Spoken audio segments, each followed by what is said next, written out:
తెలంగాణ ప్రజలకు నమస్కారం. మనము anti corruption bureau director general కార్యాలయం ఉన్నాము. దీనిపైన complaint on vocational training programme allocation in Telangana schools, ఇదేదైతే ముఖ్యమంత్రి రేవంత్ రెడ్డి గారి దగ్గర ఉన్న పోర్ట్ఫోలియోలో జరిగినటువంటి ఒక అక్రమం పైన మరి కంప్లైంట్ ఇవ్వడం జరిగింది. ఆల్రెడీ ఉదయం మరి విజిలెన్స్ ఎన్ఫోర్స్మెంట్కి ఇవ్వడం జరిగింది. మరి ఇప్పుడు యాంటీ కరప్షన్ బ్యూరో ఏసీబీ గారి కూడా ఇవ్వడం జరిగింది. మరి ఇందులో ముఖ్యంగా కారణం ఏంటంటే, ఇది ముఖ్యమంత్రి రేవంత్ రెడ్డి గారు తన దగ్గర ఉన్నటువంటి శాఖ పైన అసలు ఆయన పోయిన సంవత్సరమే దీనిపైన పెద్ద ఆరోపణలు వచ్చినాయి. ఒక అధికారి కూడా అందులోకెళ్ళి సస్పెండ్ అయ్యారు. కానీ మెయిన్ ఎవరైతే వెంకట్ల నరసమ్మ అనే ఉందో జేడీ, ఆమెను అక్కడికి వెళ్ళి ముట్టుకోలేదు. ఆమె అదే విధంగా కొనసాగుతుంది. మరి 2024 కాకుండా దాదాపు అప్పుడు 492 స్కూళ్ళు వాపస్ వెళ్ళిపోతే మరి దానిపైన వాళ్ళపైన యాక్షన్ తీసుకొని అదే సిబ్బంది కొనసాగుతూ మళ్ళీ ఇంకొక నోటిఫికేషన్ మళ్ళా మన నెల ఇంకో నోటిఫికేషన్ ఇచ్చేసి వాళ్ళు మార్చి 4వ తారీఖు అదే అధికారులు 2025 మార్చి 4వ తారీఖు షార్ట్ లిస్ట్ చేసి వీటీపీలను అంటే వొకేషనల్ ట్రైనింగ్ పార్ట్నర్స్ను ప్రెజెంటేషన్ తీసుకోవడం జరిగింది. మొత్తం 947 స్కూళ్ళు తమకు అనుకూలమైన సంస్థలకు వచ్చేటట్టుగా వాళ్ళు ఆ నియామకాలు మొత్తం ఆ విధంగా రూపొందించారు. యాక్చువల్గా తెలంగాణలో మరి టెండర్ ప్రక్రియ అనేది లేనే లేదు. టెండర్ ప్రక్రియ లేకున్నా వాళ్ళు కావాలని టెండర్ పెట్టారు, ఎందుకంటే వాళ్ళ కంపెనీకి రావాలి. మరి ఇందులో పనిచేస్తున్నటువంటి నరేంద్ర అనే వ్యక్తి మరి వొకేషనల్ కోఆర్డినేటర్గా తను పనిచేసిండ్రు. దేనికి స్కిల్ ట్రీలా పనిచేసింది. దీనికి ఇండస్లా మరియు వీళ్ళు పాల్గొనకుండా గతంలో తాను పనిచేసిన ఐసీఏ మరియు దాని సన్నిహితంగా ఉన్నటువంటి వాల్యూ ల్యాబ్ వీటీపీ లాభం వచ్చేటట్టుగా చేసింది. మరి వాల్యూ ల్యాబ్ యాడెడ్ కూడా ఎట్లా వచ్చినట్టు చేసిందనంటే, నీకు ఒక ఎగ్జాంపుల్ చెప్తా. అగ్రికల్చర్ ట్రేడ్ అని మొత్తం 159 ఉంటాయి. ఇందులో అయితే 59 ఇందులో వాల్యూ ల్యాబ్ ఒకటి వచ్చింది. వాల్యూ ల్యాబ్ ఒకటే టెండర్లో పాల్గొన్నది. మరి ఒకటే కంపెనీ టెండర్లో పాల్గొన్నప్పుడు తీసేయాలన్నా వద్దా, మళ్ళీ రీటెండర్ పిలవాలన్నా వద్దా? పిలవలేదు. ఎందుకంటే వీళ్ళకి రావాల్సిందే దానికోసం. అయితే ఇవన్నీ ఛత్తీస్గఢ్లో కానీ కానీ సమగ్ర శిక్ష నిధుల్లో 300 రూపాయల కోత. ఎందుకు కోత అయింది ఇది? గత సంవత్సరం వచ్చిన దాంట్లో ఎందుకంటే 497 స్కూళ్ళు వాపస్ వెళ్ళిపోయినాయి కాబట్టి 300 కోట్లు కోత వచ్చిండ్రు అని చెప్పేసి వచ్చింది గత సంవత్సరం వచ్చినటువంటి ఆర్టికల్. ఈరోజు రేవంత్ రెడ్డి గారు నా దగ్గర విద్యాశాఖ నా దగ్గర ఉంటేనే బ్రహ్మాండంగా ఉంటుంది, వేరే దగ్గర ఉంటే అది సర్వనాశనం అయిపోతుంది అని చెప్పే రేవంత్ రెడ్డి గారు, మరి అది నీ దగ్గర ఉంది కాబట్టే మా భయం. వేరే దగ్గర వాళ్ళు ఉంటే మా దగ్గర భయం లేదు. నీ దగ్గర ఉంది. ఈరోజు నువ్వే చెప్పుకుంటావు, నన్ను దొంగను చూసినట్టు చూస్తుండ్రు, నా చెప్పులు ఎక్కకపోయే చెప్పులు దొంగ లెక్క చూస్తుండ్రు, నేను గుంపు మేసి అని నువ్వే చెప్పుకుంటావు. నీ దగ్గర అన్ని శాఖలు భ్రష్టు పట్టిపోయినాయి.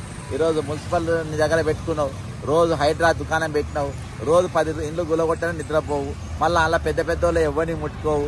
అలా నవనిర్మాణానికి యాడ్ మొత్తం ఆయనకు అప్పచెప్పేసినావు. నవనిర్మాణం దారత్వం రాహించేసినావు. వాసేవాడియో చెరువులో కట్టుకుంటే ఆయన ముట్టుకోరు. మీరు ద ప్రెస్టేజ్ చెరువులో కడితే అది ముట్టుకోరు. రేపు అవి కొన్నోళ్ళు మళ్ళీ అవి కూలిపోతే వాళ్ళ రోడ్లపైన ఏడవాలి. ఇది నీ దుకాణం. సేమ్ ఇవాళ ఎడ్యుకేషన్ డిపార్ట్మెంట్ కూడా అదే. నువ్వు జపాన్ పోయినావు, వేరే దేశాలు పోయినావు, ఇన్ని అమెరికా దేశం పోయినావు, డల్లాస్ పోయినావు, ఎక్కడెక్కడో పోయినావు. ఒక్క దేశంలో ఒక యూనివర్సిటీకైనా నువ్వు పోయినావా? ఒక్క యూనివర్సిటీకైనా పోయి మరి ఇక్కడ ఈ దేశంలో ఉన్న యూనివర్సిటీలు ఏ విధంగా పురోగతి చెందుతున్నాయని వెళ్ళినావా? ఒక్కసారి వాటి దిక్కు చూసినావా? ఏది చూడలేదు. నీకు ఎందుకంటే విద్య పైన నీకు అవసరమే లేదు. నీ దగ్గర ఉన్న ఏ శాఖ మీద కూడా నీకు అవసరం లేదు. అది ఉత్తమ్ కుమార్ రెడ్డి దగ్గరనో, శ్రీధరబాబు దగ్గరనో, దామోదర నరసింహ దగ్గరనో ఎవరి దగ్గర ఉన్నా మాకు ఇబ్బంది పడేది కాదు. కానీ నీ దగ్గరకు వచ్చినాకనే అది ఇబ్బంది పాలైంది. భయం అయితే ఇంత పెద్ద స్కామ్లు అవుతున్నాయి. ఇక్కడ చూడు, సమగ్ర శిక్ష department of school education government of Chhattisgarh. ఈడ కూడా 5 సంవత్సరాలు అనుభవం ఉంటేనే వాళ్లకు ఇది. అంటే నేను అనుభవం లేకుండా ముఖ్యమంత్రి కాలేదా? వీటికి అనుభవం అని అంటే అదే జీవితాలతో కూడుకునేవి పోయి. ఇవి పిల్లలు గ్రామీణ ప్రాంతాలలో ఉన్న పేదల కోసం పెట్టినటువంటి స్కూళ్ళు ఇవి. ఈ వొకేషనల్ స్కూళ్ళు వాళ్ళు తరబేదు పొంది వాళ్ళ జీవితాలను సక్రమ మార్గంలో పోయడానికి, ఉపాధి తెచ్చుకోవడానికి నేర్పించే కోర్సులు ఇవి. ఇక్కడ కూడా సక్రమంగా లేకుండా ఇక్కడ కూడా అక్రమంగా పాల్పడి అక్రమదారులకి ఇటువంటి ఇస్తే ఎట్లా చెప్పు?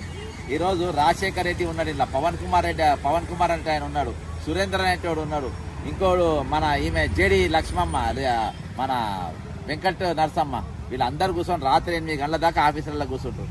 దీని పూర్తి వివరాలు మొన్న వీడియో చేసిన, ఆ వీడియో నేను నేను డిస్క్రిప్షన్లో నేను పేస్ట్ చేస్తా, కాపీ పేస్ట్ చేస్తా. మీరు దానికి అలా చూస్తే మీకు ఇందులో జరుగుతున్న స్కామ్ మొత్తం కంప్లీట్గా వస్తుంది.